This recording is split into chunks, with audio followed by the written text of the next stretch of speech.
আমি প্রথমে আপনাদের কাছে ক্ষমা চাচ্ছি এই কারণে যে আজকে আমাদের বার কাউন্সিলের মিটিং আছে এবং সেই মিটিংয়ে সবাই অপেক্ষা করছে। আপনার এখানে আসার আগে যে মিনিস্টার ফোন করলেন তিনি হচ্ছেন জয়নুল আবেদিন স্যার। আমি তো ওখানে ছেড়ে চলে আসছি, তুমি আসো, আমরা সব অপেক্ষা করছি। তো স্যারও আমাকে ক্ষমা করবেন, আপনারা ক্ষমা করবেন। ব্যারিস্টার আব্দুর রাজ্জাক স্যার দেশে ফিরে এসেছেন। এটা আইনজীবী হিসেবে যারা আমরা মনে করি যে আইন পেশা আমাদের একটা নেশা এবং আমাদের একটা এই পেশার মাধ্যমে আমরা মানুষকে সেবা করতে চাই, আইনের চর্চা করতে চাই, তাদের জন্য একটা বিরাট বড় সুখবর। এখন আমরা খেয়াল করে দেখবেন, আমরা যারা সিনিয়র কিংবা কয়েক বছর এখানে আমাদের বিচরণ ঘটেছে, আমরা খুব প্রতিশ্রুতিশীল কোনো ছেলে দেখলে, কি ভালো সাবমিশন করলে, ভালো আর্গুমেন্ট করলে, এটা আমার মরহুম সিনিয়র খন্দকার মাহমুদুদ্দিন আহমেদ সাহেবের কাছ থেকে পেয়েছি। আমি যে কোনো কোর্টে আমার জুনিয়র ফ্রেন্ডের সঙ্গে অনেক মেলামেশার সুযোগ হয়।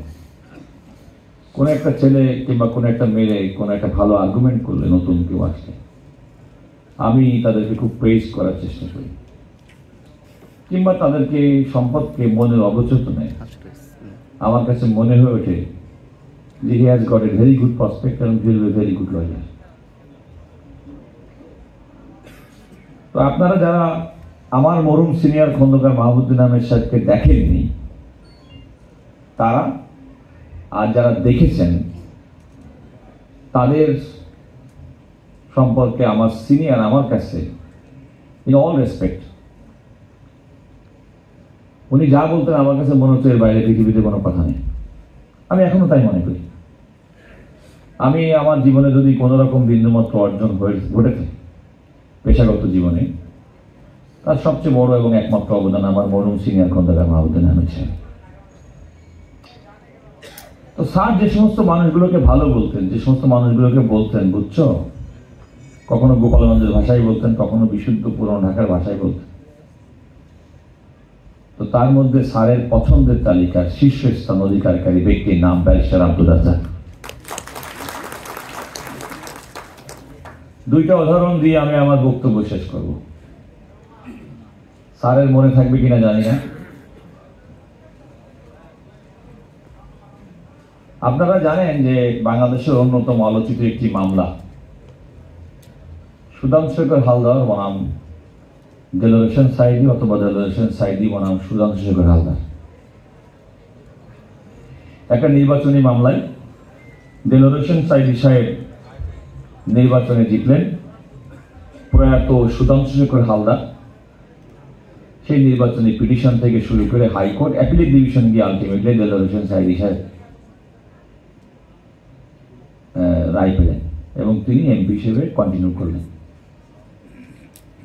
হাইকোর্টে যতজন বিচারপতি রায় দিয়েছেন, বিচারপতি মোহাম্মদ আব্দুল মান্নান প্রয়াত এবং বিচারপতি একে বদরুল হক প্রয়াত, এই মামলার শুনানি আমার সিনিয়র আব্দুর রাজ্জাক স্যার সঙ্গে থেকে শুনানি করেছেন। একদম তরুণ বয়সে আমার জীবনের ওকালতি শুরুর দিকে আমার দেখার সুযোগ হয়েছে। এটা একটা, সেই গল্পটা শেষ করে আমার বক্তব্য শেষ করে, স্যারের অনেক মামলার অনেক আর্গুমেন্ট শুনেছেন আপনারা। কেউ ইটিভির মামলায় যদি স্যারের আর্গুমেন্ট মামলা, আজকের এই ইটিভি জীবিত ইটিভি না, সেই সময় ইটিভির মামলা, এইগুলো মামলায় ওনার আর্গুমেন্ট যদি আপনারা কেউ যারা শুনে থাকেন, আমার সৌভাগ্য হয়েছিল ওই কারণে যে আমার অনেক মামলাতে নানা কারণে আমার সিনিয়র এনগেজ থাকতেন, আর আমি তো একটা ছায়ার মতো তার সঙ্গে লেগে থাকতাম বলে হিয়ারিং এইড সবসময় আমাকে সাহায্য করেছে। যে কথা বলে শেষ করব সেটা হচ্ছে আপনাদের জানার জন্য বলছি, কারণ এখানে অনেক রাজনৈতিক কর্মীরা আছেন। এই মামলার বিজয়ের পরে বাংলাদেশ জামাত ইসলামের পক্ষ থেকে কয়েকজন আইনজীবীকে আমন্ত্রণ জানানো হয় বাংলাদেশ জামাত ইসলামের কেন্দ্রীয় কার্যালয় এলিফ্যান্ট রোড মগবাজারে। আমার সিনিয়রের নেতৃত্বে, আমি দু একজনের নাম বলবো না কারণ তারা পরবর্তীতে এম্বারাস হতে পারেন, স্যারের নিশ্চয়ই মনে থাকবে, আমাদেরকে একটা সম্বর্ধনা দেওয়া হয়েছিল by dinner hosted by none but মরহুম গোলাম আজম।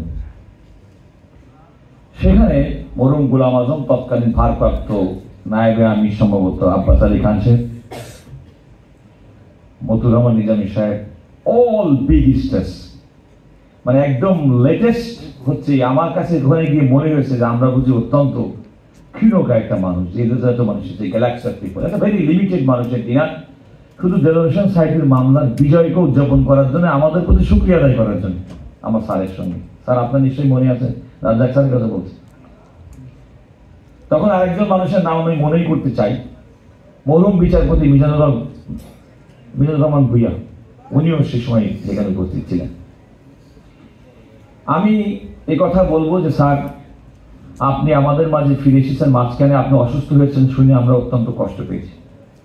আল্লাহ আপনাকে আবার আমাদের মাঝে ফিরিয়ে এনেছেন।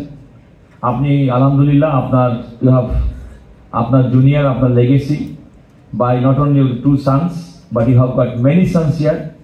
তারা আমি মনে করি তারা প্রফেশন অনেক ভালো করেছেন। They are following the foot step of barrister Abdul Razzak. It's a good achievement. একজন সিনিয়রের হিসেবে এর চেয়ে বড় অ্যাচিভমেন্ট আর কিছু না। আমি আপনার সুস্বাস্থ্য এবং দীর্ঘায়ু কামনা করি এবং আল্লাহ আপনার উত্তরোত্তর সাফল্য কামনা করি, সুস্বাস্থ্য এবং